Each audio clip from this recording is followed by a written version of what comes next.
विश्व के किसी भी समाज में जब मानवीय व सामाजिक कुरीतियों के विरुद्ध आवाज उठानी होती है तो प्राथमिक तौर पर दो बातें मायने रखती हैं।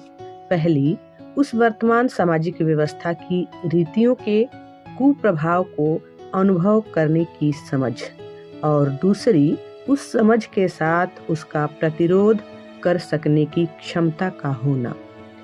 इसका समुच्चय एक ऐसी ही महिला जिसने अपने विचारों से जमाने को बदला। 19वीं शताब्दी में एक ऐसी ही महिला हुई सावित्रीबाई फुले, जो भारत में महिलाओं के अधिकारों को लेकर आजीवन संघर्षरत रहीं।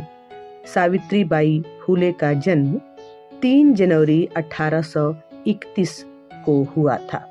इनके पिता का नाम खंडोजी नेवसे और माता का नाम लक्ष्मी था।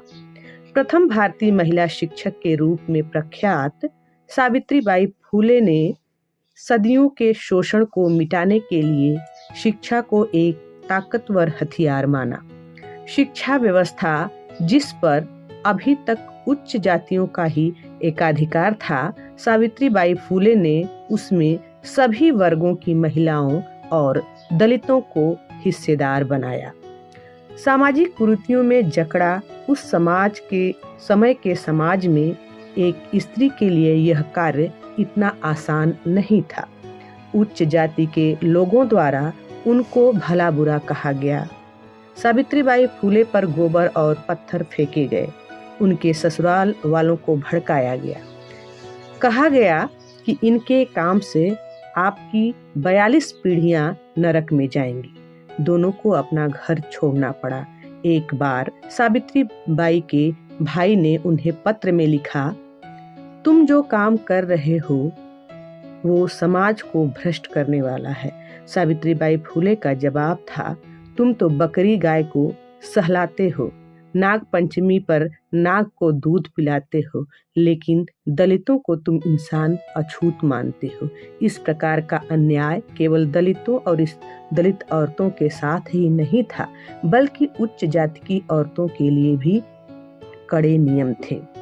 बाल विवाह, सती प्रथा और बालिका हत्या भी इन्हीं सामाजिक कुरीतियों का हिस्सा रही।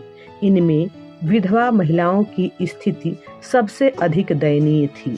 बाल विवाह होने के कारण कई लड़कियां बचपन में ही विधवा हो जाती थीं। कई गर्भवती विधवाएं आत्महत्या करने पर मजबूर हो जाती।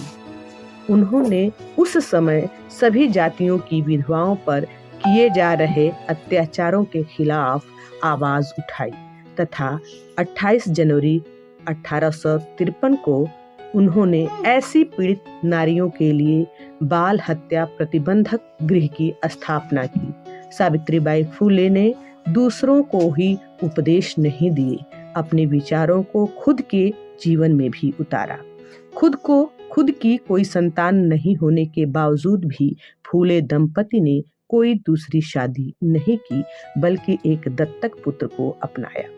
अपना संपूर्ण जीवन सामाजिक कुरीतियों को दूर करने तथा चेतना जागृत करने के उनके योगदान से भारतीय समाज के अंदर एक सामाजिक चेतना का विकास हुआ तथा छुआछूत और अन्याय से लड़ने की प्रेरणा मिली।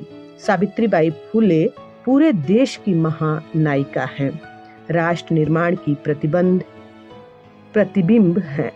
उन्होंने हर वर्ग और धर्म के लिए काम किया।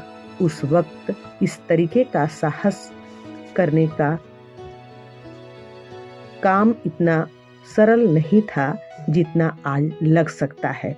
उनका पूरा जीवन समाज में वंचित तबके, खासकर महिलाओं और वंचितों के अधिकारों के लिए संघर्ष में बीता। राष्ट्र निर्माण में उनके योगदान को इस महानायिका के जन्म दिवस पर हम सादर नमन करते हैं।